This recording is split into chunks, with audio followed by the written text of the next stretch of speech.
All right. Hi everyone, it's Sally Eslin on Magic Mike Moments, and here we are sitting down today with Kellie Nissen. Hey Kellie, welcome and thanks for coming along today. Thank you, Sal. Thank you for having me. So here's just a little bit of an intro about Kellie, and Kellie is magnificent before I even read any of this out. So Kellie is from Just Right Words. She is a book coach and an editor. She's based in Canberra and she specialises in coaching and editing for adults and children who are writing personal and business memoir, children's fiction and adult fiction, particularly supernatural and horror. Ooh, sounds good. So Kellie loves writing stories for children, but has discovered that her real passion lies in the macabre and sometimes icky. Oh, this sounds interesting. Oh, man. She enjoys crafting the written word, though tends to make things more challenging for herself by writing in multiple voices. Oh yeah. My God, I can't wait to chat about this. Currently, she is working on presenting The Voice of Cancer, and it's emotional minions in the breast cancer memoir she swore she'd never write.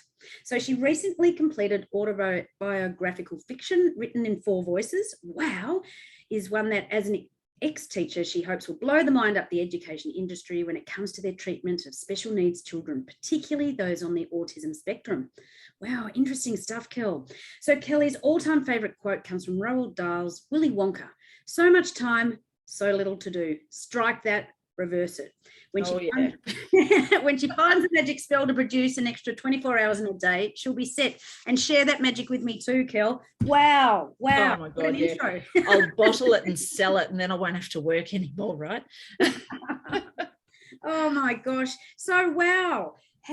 Let's just chat a little bit about your journey to where it got you to where you are today, like some of the challenges on the way. I love a story. So yeah, over to you. Yeah. Okay, well, I'll try to give you the short version of the story. So I actually started off as a teacher, and teaching was, I had these blinkers on from the age of 8, and teaching was the only thing that I wanted to do. So I started off, I wanted to be a preschool teacher, but then I changed that to primary school teaching, thank goodness, given what I know that preschool teachers go through these days. I was in primary school teaching, in and out. I was always in teaching. I spent a few years in Japan, a couple of years in Newcastle, but mainly in Canberra, teaching in primary school. I taught Japanese, I taught mainstream, I was a ESL or ELD teacher, all sorts of things, but for about 26 years. But there came a point round about 2014 where I started going, I'm not liking this anymore, and I don't really know what I want to do. And there's this thing with teachers that once you've been teaching for a little while, you get this mindset that you actually don't have any other skills, whereas teachers actually have a huge number of skills, but you think you're stuck in the classroom or in the admin or wherever. So I was in that mindset, and I ended up actually going down from full-time teaching, which I'd been teaching full-time for 20 years, down to part-time, like severe part-time. I went from 5 days a week to 2, I think it was. Wow. And with the support of my husband, who I wouldn't have been able to do this without his support, obviously. But so I went down to 2 days, and I spent the first term of that year just enjoying myself. I'd sit, I'd read, I'd go to the gym and that sort of thing. But then after a while, I actually got bored, and I'm like, I probably should be doing something. I don't know what to do. Oh, look, there's this writing course at CIT, which is the Canberra version of TAFE. Right. 6 evenings, I think it was, Tuesday evenings, couple of hours each night. And that sort of thing. Oh yeah, I've always loved writing, and I did as a kid, and I'll tell you about that in a sec. But I always loved writing, so I'll go and I'll do this writing for children course, just for something else to do. Yeah.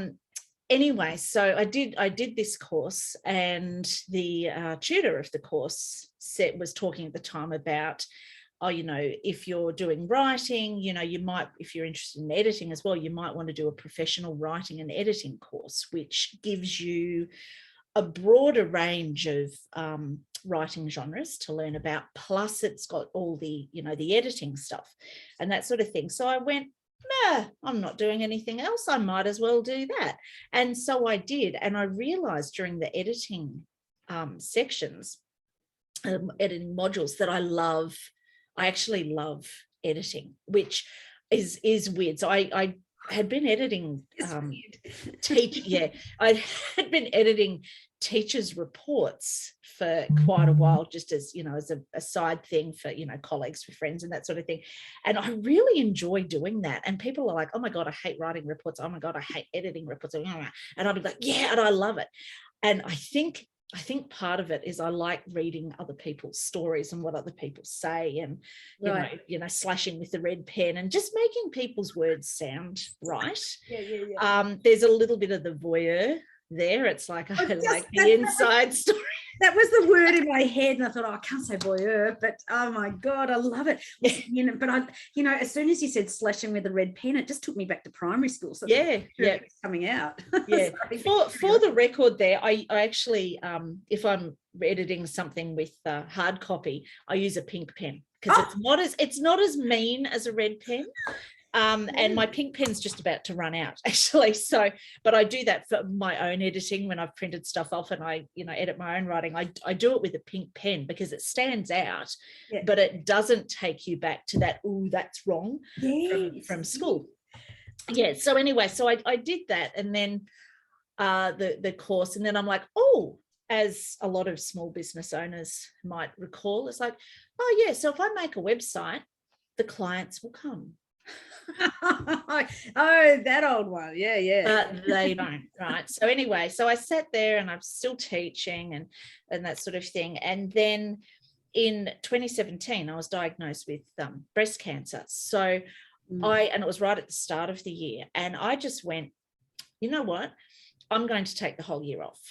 That's it. So I had that whole year off. And at that time, I spent a lot of time, I wrote a lot of blog posts, just little ranty ones for myself about Asperger's, all different sorts of stuff. And I thought at the time, you know, what am I doing? I'm not enjoying teaching anymore. I really enjoy editing. I actually need to make this change. So that year helped me make the decision that, you know what, life is too short to continue doing something that you are no longer super passionate about. But even after that, it was still a couple of years before, out of the blue, again, it's CIT, right, the Canberra equivalent to TAFE, I got this message, and this guy called David Campbell was running a small business course, just 6 weeks, again, 2 hours once a week, evening course. And I went along and did that, and that was my turning point there. Like, he was, and he's my business coach now. He's so good. And he pushes all my buttons. In fact, he pushed some of my buttons this morning and made me make the why do I have a business coach face? But so through him telling me basically, look, you have to give 100% of your time to running a small business or you'll fail. So I don't know why you're bothering if you're still going to teach. Words to that effect. And I'm like, don't ever tell me I can't do anything. I will show you. And I did show him. He was the first person I told when I actually resigned from teaching last year. I'm like, you know, it might have taken me several years, but I've done it because you told me I couldn't. So But and then, you know, just from there, it's sort of surrounding myself with, you know, network groups, putting myself out there a little bit more, that I now do editing. So I'm still in the teaching role, but now I'm under my own terms, I suppose. Wow. I mean, it does take often it's a major life event that makes us stop, really stop and reflect. Just review our life and where am I going, you know, because it's something like cancer would make you stop and go, well, life's too short, you know, what is it that I'm missing out on my bucket list, you know, I've got to pack it all in. And you know, and being lucky enough to be able to actually be financially in a position where I could take the year off. I had enough sick leave pretty much to cover me for that year, with a bit of help from my principal, who sent me editing type work to do that I could just take off my actual personal leave. So he was very supportive with that. But yeah, having that year to sit back and go, you know what, I actually don't miss teaching. That was the thing. I don't miss, like, I miss the kids, but I didn't, and I certainly didn't miss all of the other stuff that goes along with teaching. And I'm like, yeah, I'd always said to myself, right from when I did my first prac as a student teacher, and I walked in and was waiting in the staff room for my mentor teacher. And when he appeared finally, like 2 seconds before the bell, the first words he said to me were not, "Hey, how are you? Welcome to blah school, rah, rah, rah." They were, "You need to get out of teaching now. It's a shit job." So, and I'm like, I remember thinking at the time, it's like young, enthusiastic, first year, really wanted to be a teacher, and to have a mentor teacher so jaded as to say to me, "Get out," and that sort of thing. I made myself a promise that I would never allow myself to get to that stage and still be teaching. And I cut it fine. I cut it so fine, but yeah. I mean, and as you said, you had that time off, but it's part of your journey, right? So everything comes in for a reason, season, lifetime, whatever it is. Absolutely. And as you learn and grow, and it was part of your transitional journey. Yeah. More into your authentic self. And I think that's where you've really stepped into yourself now. You're really sort of flourishing and feel that you're on track with your purpose, with aligning your passion and your skill set. Absolutely. Just molding into something that really is bringing you joy. What I really want to tap into is like, or your fascination about the multiple voices. Let's start with that first. I want to hear about that. All right. So that started. So with writing, you've basically, to cut it down really fine, you've got 3 voices. So there's the first person voice, the I, me, blah, blah, blah. The third person voice, where you're writing about somebody else. Yep. And then second person, which is putting the reader into the character that you're writing about and making the reader feel like it's them that's living it. So you're seeing it through the reader's eyes. So that's where you find the easiest way to pick it up is when an author has used, you see this and you see that. So it's you're trying to get them into that mindset. Anyway, as with, like, when David Campbell, my business coach, said to me, "Oh, you can't do this." Yeah. The teacher who was running the writing course that I did, the Writing for Children course, Tracy Hawkins, she's a local Canberra author. She also said in the course, so she was talking about the different voices, and she was talking about second person, and she's like, second person is really hard to write. I can't think of anybody off the top of my head that does it well. And I went, well, bugger you, I'm going to actually see if I can have a crack at that. And then I discovered I actually quite like writing in second person. If you write a whole book in second person, it's really taxing to read and it's hard to write. But little snippets of second person draw the reader in and, make them experience what you're writing about. So I do like that. So I have found that when I do write, I do slip into second person a little bit.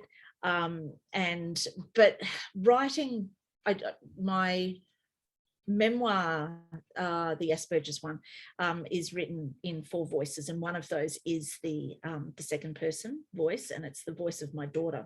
Right. And so I've written that as second person.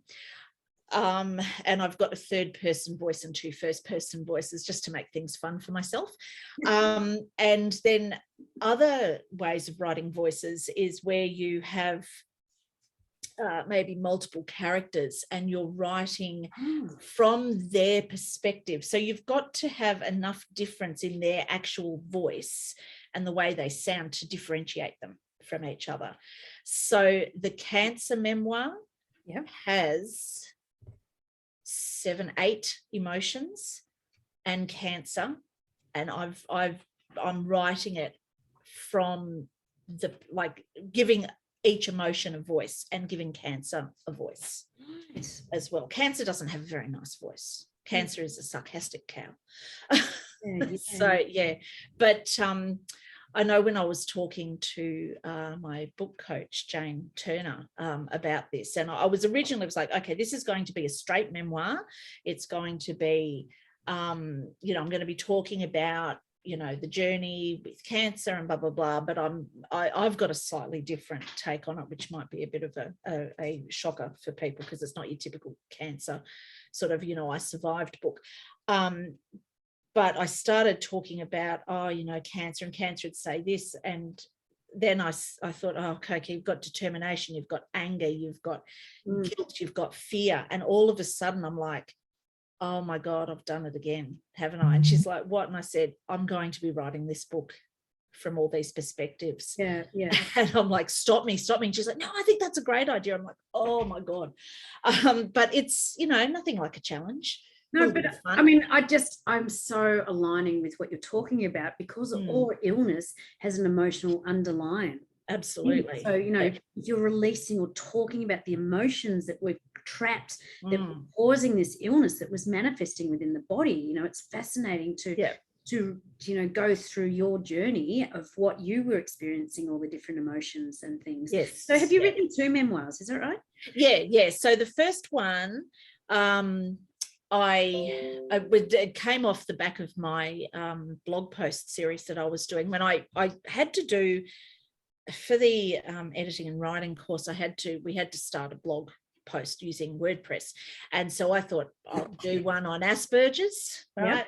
And a lot of people just, they did what they had to do for the course and then they stopped. But I'm like, I quite enjoy this, and it was a bit of an outlet for me. So I called it In My Asperger's World. Right. And it was basically, and it's still floating around there. I haven't added to it for a while, but maybe one day I will. But it was just this avenue, this outlet for me to talk about little experiences with my son, with the school, with different things, some positive, some not so positive. Just they were little rant posts. I mean, I'm a classic soap boxer. So because you're so honest and real. It's like, say it as it is. I never used to edit those posts either, so they're probably full of grammar mistakes. But so I sort of did that, and then when I came to do this, decided to do this memoir, I actually managed to get a fellowship award from the ACT Writers Centre to produce or to start producing the memoir.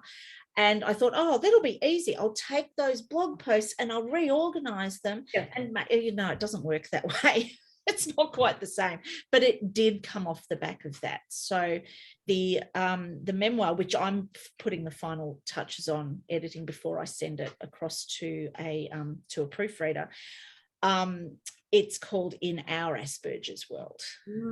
And it's based a lot of the blog posts, but what it started off being the story of my son and how we managed with that through school and through home and all that sort of thing.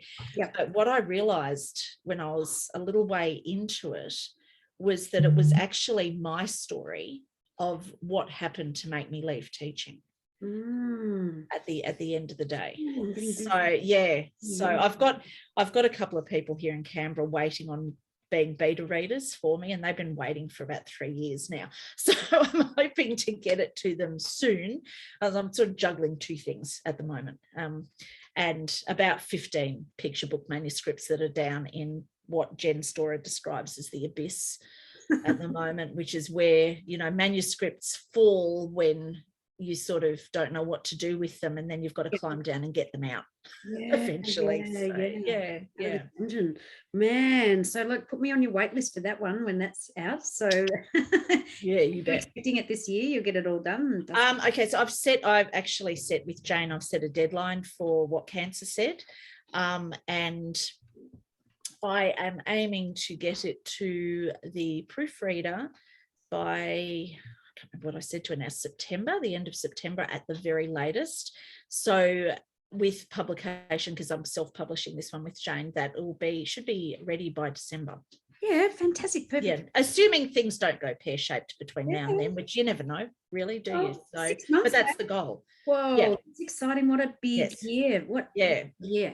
And, having to having myself got to know you a lot better, particularly this year, it's just like, what I love about you is your strength. You're a straight shooter, and you also love a challenge. But you're probably your half as critic as you, right? So it's just trying to manage yourself would be. Oh yeah. Yes. Yeah, there's a lot of sort of soul searching and sort of getting over the imposter syndrome and the the voice that says, oh, I can't, or you don't want to do that, and that sort of thing. So but if anything, that year that I was doing the breast cancer treatment, if anything, that showed me that, it sort of gave me the motivation to go, you know what, bugger everything else. The rest of my life now is for me to live and to do the things that I want to do. And I'm if I don't want to do something, and I actually don't want to do something, nobody is going to be able to make me do it. And if I want to do something within reason, I'm going to go and do it, because who knows what, every time I go and see the oncologist, which is, every year for the next 5 years, there could be a curveball. You don't know. So, and that's what you live with. It's that little spectre of cancer that sits she's just above my ear. Actually is just whispering and that sort of thing. Every now and then I slap her away. Well done you for all that personal growth, because you can very much put your hand up and be in the victim mode and Debbie Downer and and why me and whole victim stuff, or choose to be positive and be Pollyanna, because there's always people with worse stuff than ourselves, right? And that keeps me going every day. Every time I sort of hit a roadblock, I go, well, what's the worst thing that's happening here? And there's somebody suffering with a lot worse stuff. But interesting story to where you've got to today. Yes, so, it was very long too. Sorry about that. No, I love it. I just get immersed in these stories. But I also, where did your passion for the macabre and icky come from? Oh, okay. I think, so like every teenager, right? I spent a lot of time having sleepovers with friends where you'd have like a movie marathon night, so you just get the goriest, most disgusting videos when there were video shops, right? And put them in and that sort of thing. And I just I think at that time, like I liked sort of scaring myself, and that, like, I did but I didn't. So I will sit there. One of my favorite series of sort of recent past was Supernatural, right? And so I would sit there on the lounge. Sometimes I'd have a cushion here, but most of the time I would sit there and I would watch like this. And it'd be like I'd close the shutters and then I'd peek through, and that's until the next thing was past. But I'm like, I hate that. And there are certain things I cannot watch if I know I'm going to be at home by myself at night, because I swear our house it's got footsteps that come down the corridor, and it's the house moving, but you never know. And so I've always liked that, and I've liked reading that genre. But where it actually came about, and again, this goes back to Tracy Hawkins and the very first writing course that I did with her. It was children's literature, fluff and bubble and joy and rah, rah, rah. But the other thing that we did in there was she set us a task to write a short story. So children's literature includes young adult, right? So young adult is not always fluff and bubble. So I'd written a short story about a sleepwalking incident that I had when I was in year 7.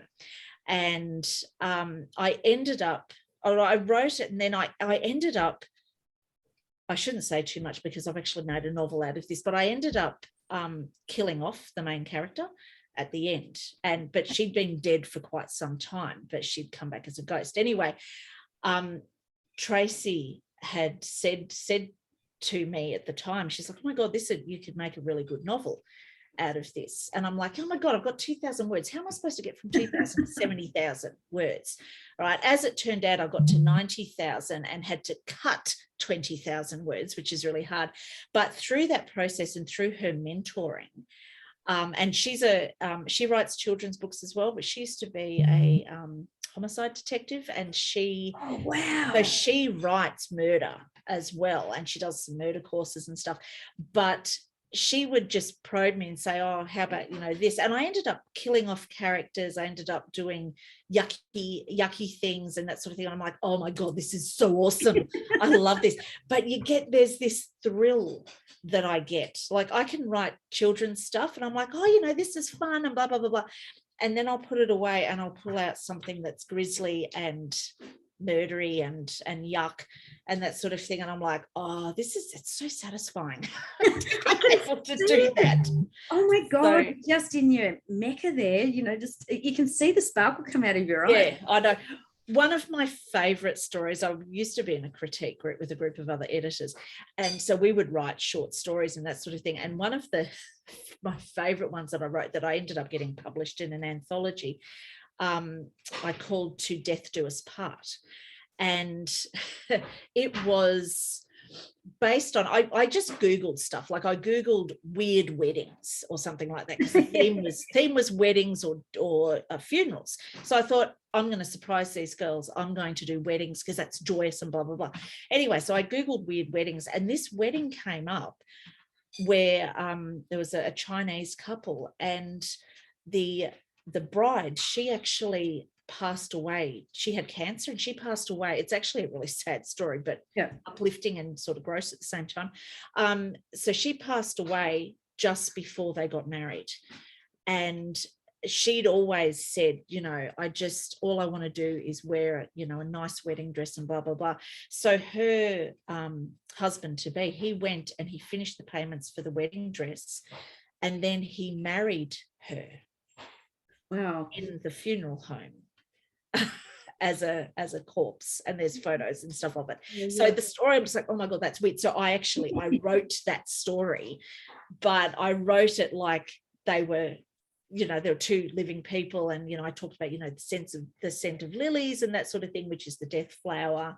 Yeah. And then there was that twist at the end where they pressed the button and she slid down into the thing, and I'm just like, but that sort of thing, I'm just like, oh, I love writing stuff like that. You can see it's exciting. It's just emanating out of you. It's oozing out of you. Just a question I've been meaning to ask you: what's your take on listening, like through Audible, to books versus the hardcore, paperbacks and reading? I mean, the touch really I like, but for me, it's just like, end of the day, it's boom, my head hits the pillow and I'm gone to sleep. So, I would like to be able to listen to audiobooks, but I've never been a particularly good, like, long-term concentrating listener. Right. And I think I need to train myself to do that. But I think, like, if you get somebody who's done the recording that has a nice voice to listen to, it's the voice. You're spot on. It is, it's the voice. And you know what? At the end of the day, reading is escapism, and if you happen to be reading by listening to the story, then you're still reading, because it's all about that sense of story and that sort of thing. Like, I mean, I have a Kindle, and which has been fantastic for when you travel and that sort of thing.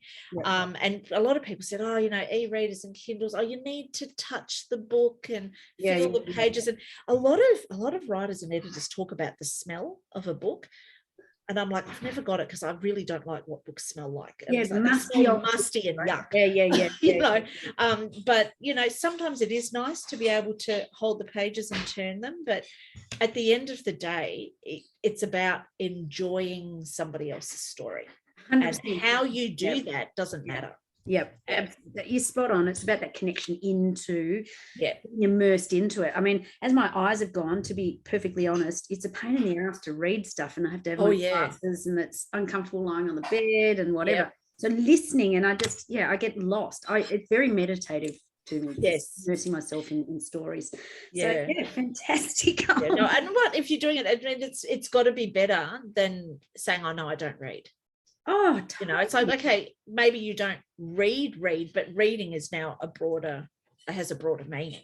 Absolutely. And, before I moved house just recently, I had a bookshelf full of all these books that I'd bought but had never read because it was just ran out of time. At night time, just like too tired. So, but with Audibles, I just listen to books every day, and I'm just powering through them. It's fantastic. I won't tell you how many unread books I've got on my Kindle then, and let alone on my shelves. So I go to the Book Cow here in Kingston. I'm like, I walk in and the owner's like, okay, today you're not buying anything. And I'm like, yeah, okay, no, today I won't buy anything. And then I come and say, oh, what if you don't have this next time I'm here?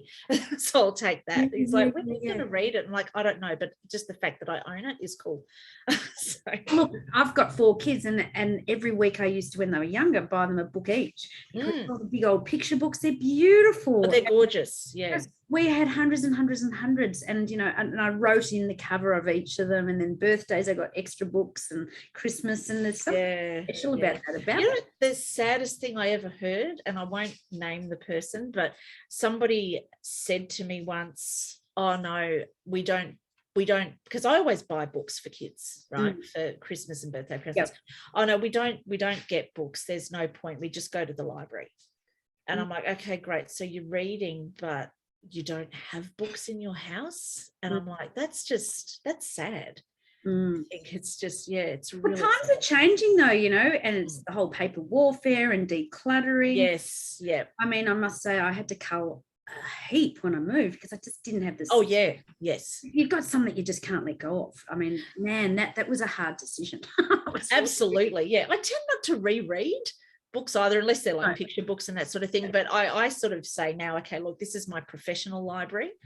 And I'm buying these books for professional reasons. But it is, there is also too, like when you've got a little bit of background knowledge, buying a hard copy book, the author or the illustrator, they only get a very small percentage of the RRP. It's like 10%, 5%.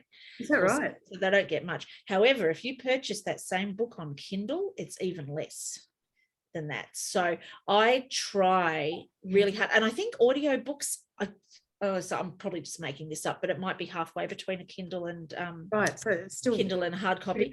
It's still, whatever it is, it's not much, but Kindle is probably the authors, they get bugger all for each book that's sold by Kindle. Which surprises me because I sell my journal, and the download version is way more profitable than everything else with the hard copy. And, I mean maybe per book, like a lot of more people will purchase on e-readers just because they're easier.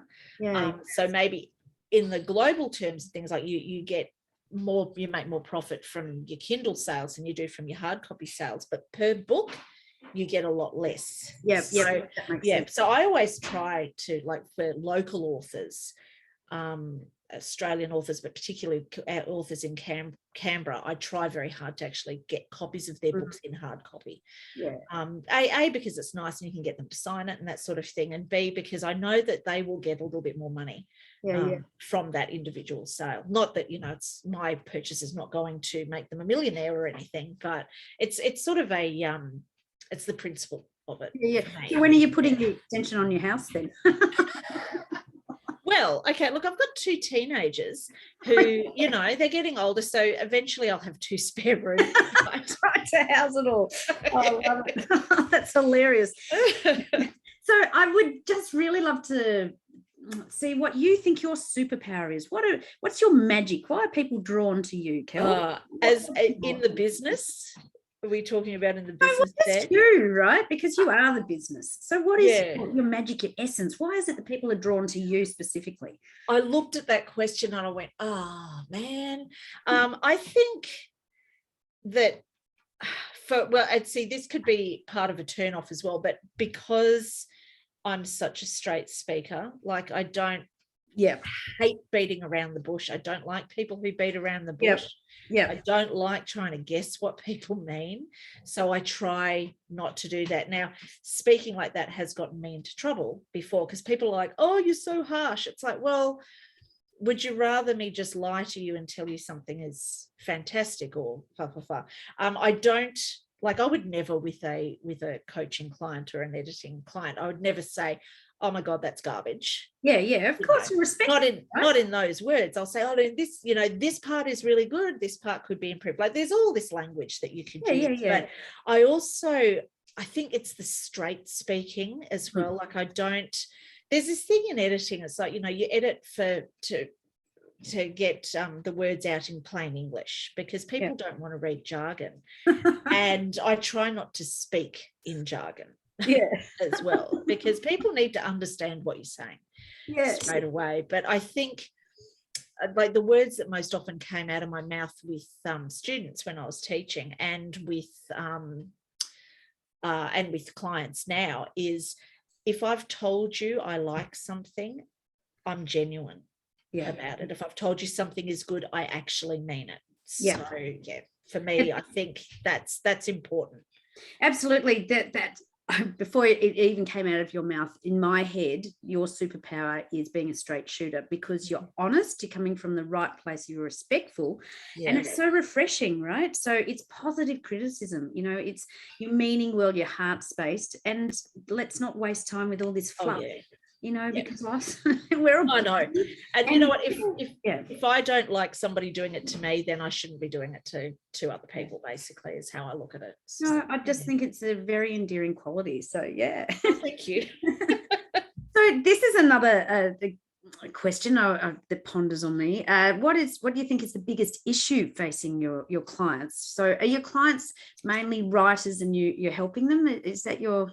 Yeah, mainly. They're either authors who want to self-publish, like aspiring authors and that sort of thing, or they are published authors that are having trouble with school presentations or notes and that sort of thing. So mainly authors, a couple of small business owners who wanting to write a business book. And I think the biggest issue that most of them face right at the outset is that imposter syndrome. Is, why would anybody want to listen to my story? Why would anybody want to read what I have to say? And that's the initial issue. And the other issue is, and I went through this as well, so I absolutely understand it, is being so attached to the words that you've written that you can't take on board any sort of constructive criticism. And it hurts. Like, I remember the first lot of feedback I got, and Tracy, she's a straight talker as well, and she told me once, darling, you're not writing for the Queen, like this, which was her way of saying that I'd sort of used the wrong language. Right. But it was the way she said it. I'm just like, oh my God. But I remember being, and still now, if somebody gives me feedback on my work, there's this little part of me that goes, oh yeah, but you don't get it. You don't get where it's like, no, stop. If they don't get it, they don't get it. So it is hard to let go. And I'm just going to stop for a second. So I love that biggest issue being the imposter syndrome and people that can't take criticism on their own work. And I totally get that too. It's hard. It is hard to have something, particularly if you've, if it's your personal story, to have somebody say to you, oh, I don't get that, or it doesn't quite work, that it's like having your heart ripped out. It is really hard. But if you can get over yourself, right, suck it up, because it's going to be even greater with the little tweak around it. I mean, I've worked with people who've, sent me stuff and say, oh my God, I just want to know what you think. I really love this. And I'm like, oh God, that's just, but, most of the time, like, I love it as well. But there's always, it doesn't matter how many drafts you do, there's always something you will find that you're like, oh, I could fix that. Oh, I could change that. And then you've just got to draw that line in the sand and say, enough, right? Enough. Yes. So because, published, not perfect, so. Best advice I ever heard, Stephanie Owen Reader, in a sort of a live Q&A session, she got asked that question. She's like, how do you know when your work is ready to send out? And she said the way she knows is when she has, because she keeps all her drafts, but when she has put something back into, like, draft 50 or whatever, put something back in that was in the original draft. She knows she's come full circle. Yeah, and starting it's to time to leap get back. rid of it. Yeah, I love that. That's some great advice. Fantastic.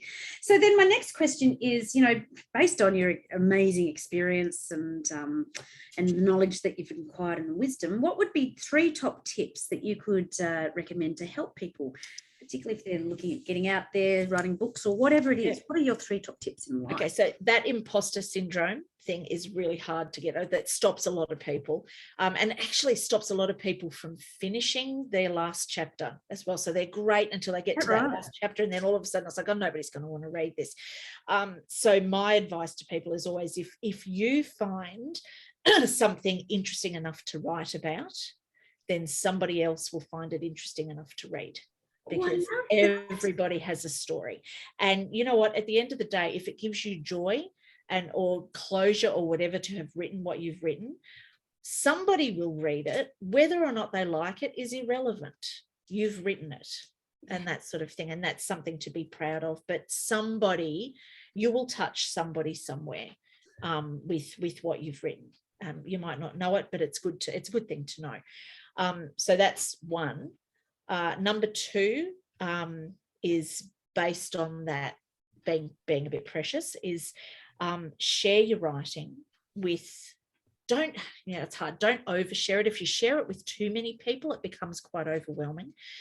But share your writing, accept all the feedback, just nod and say, yep, okay, great feedback, but only use the feedback that feels right to you. Because if you try to make everybody's changes, you end up with no story. And I've been there, and I have got one picture book that I'm going to scrap everything and go right back to the start, because I actually think the start was great. And I listened to too many people's advice and tried to make everybody else happy except myself. And that's where you've really got to connect into your gut, really trust what you're feeling and follow that. Take on the other bits and pieces, but be guided by what you're absolutely. And if at the end of the day, editing advice or critique advice or whatever is a personal opinion as well. So just because one person doesn't like it doesn't mean it's no good. And the third bit of advice, and this is purely for my own purposes, is make sure you budget for editing. Because editing is not cheap, but what you don't want, if you've poured your heart and soul into a book, you do not want it to be full of ambiguity or spelling mistakes or grammar or whatever, because I don't care who you are, you lose credibility from it. And I'm always mortified when I've put something out there and I'm like, oh man, I can see a spelling mistake and now it's published and it's too late. So just to know that, budget for it, and you can't effectively edit your own words because you read what fresh you eyes think. right you read what you think you've written, and what you meant to say, so you're going to see it there. And family members are not good editors. Right, based on personal experience. Because they love you. Right. Yeah. You know what? And or all they look for is a missed full stop. Right. Not mentioning any names, but anyway. Oh yeah, I love that. They're really 3 really good tips. So then over your amazing life experience so far, and my mantra this year is about myself and with my clients and anybody I come across, it's about letting go, stepping up and being more of your authentic self. So what over your time have you let go of? What's the main thing you've let go of? How have you really stepped up, and how are you now being more of yourself?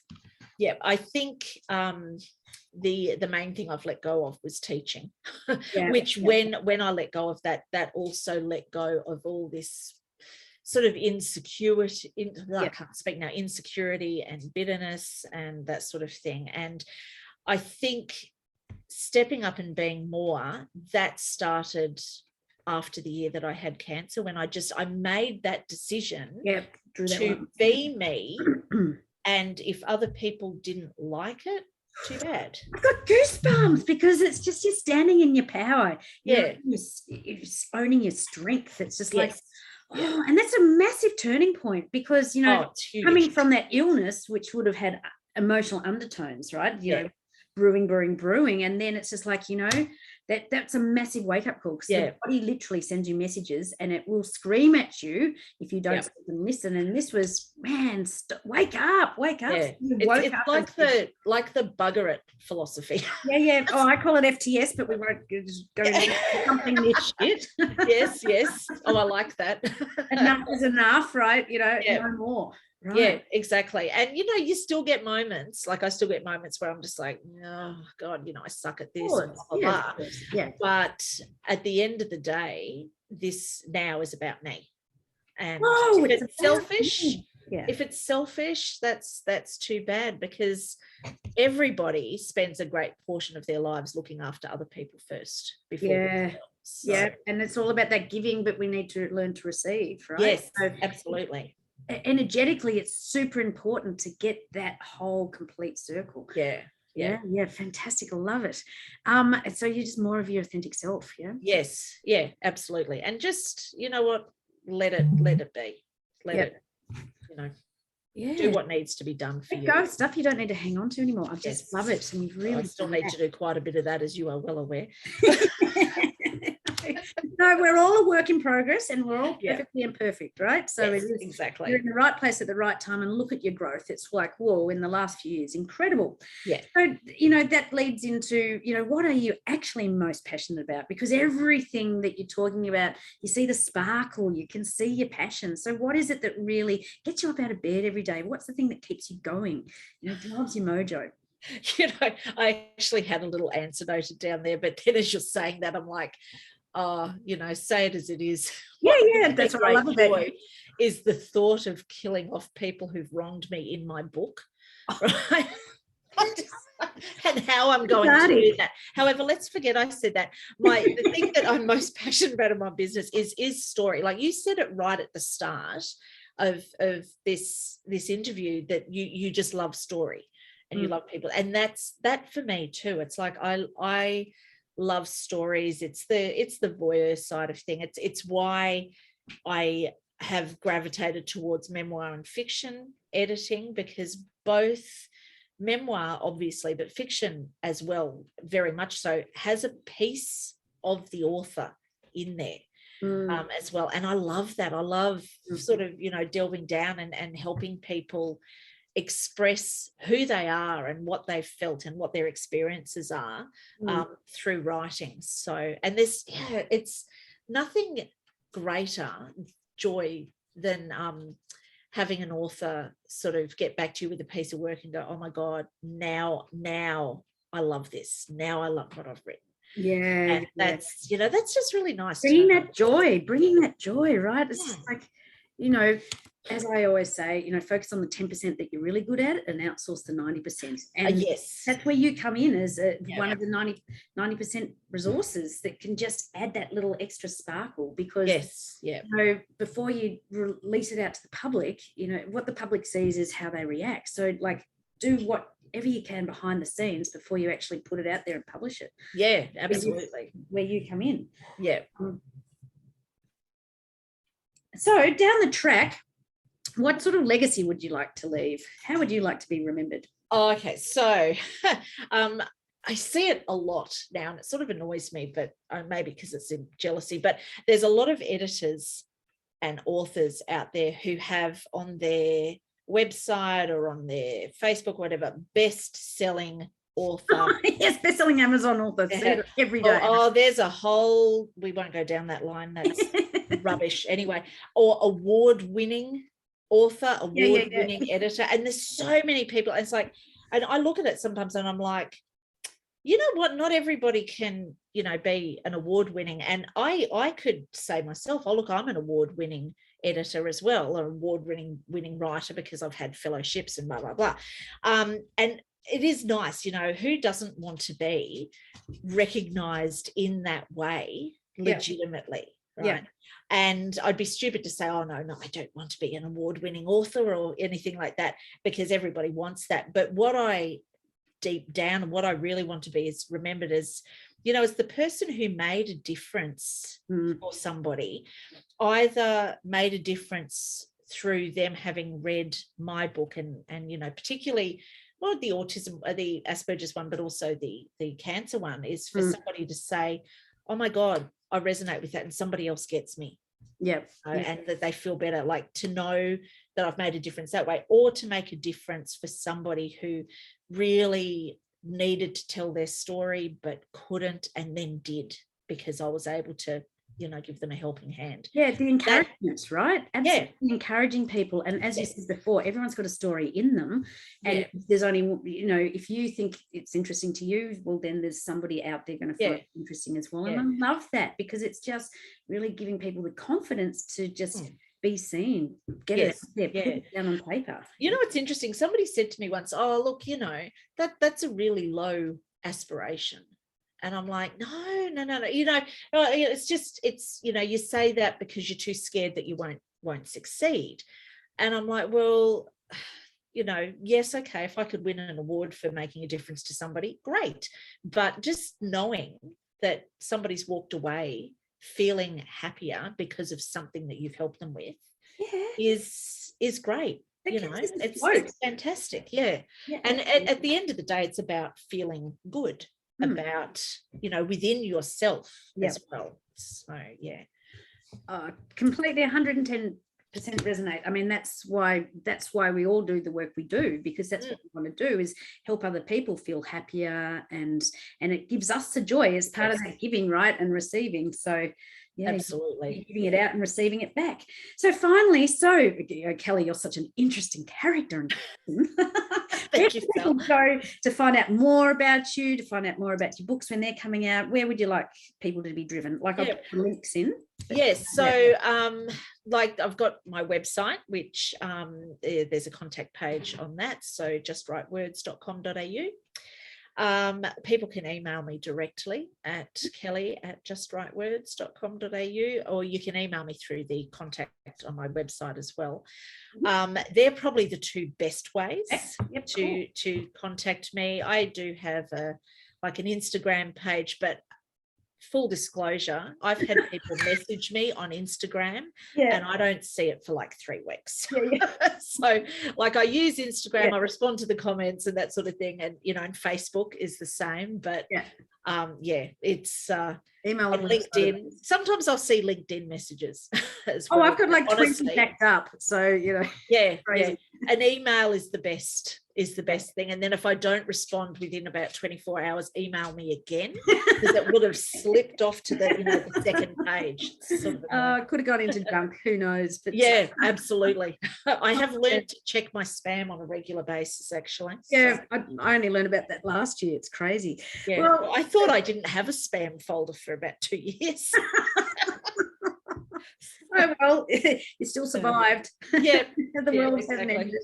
Oh man, Kelly, it has been such a delight to sit down and have a chat with you today. Seriously, you're such an interesting person, character. Like, you fill my life with fun and happiness, because I love just your energy, and I love your superpower of being a straight shooter, because sometimes we just need that. You know, don't fluff around. Just tell me the truth, because you know, 1 minute of bit of uncomfortableness is going to make, you know, it really helps. Word, but you know what I mean. And you know, my last question for you at the end of the day: are you a good speller? Okay, so there are certain tools that one uses in one's business, right? Generally, yes, I'm a pretty good speller, but there are a couple of words that I regularly misspell because I learnt them. Right. Okay. Yep. You know, and it's just like nothing looks right.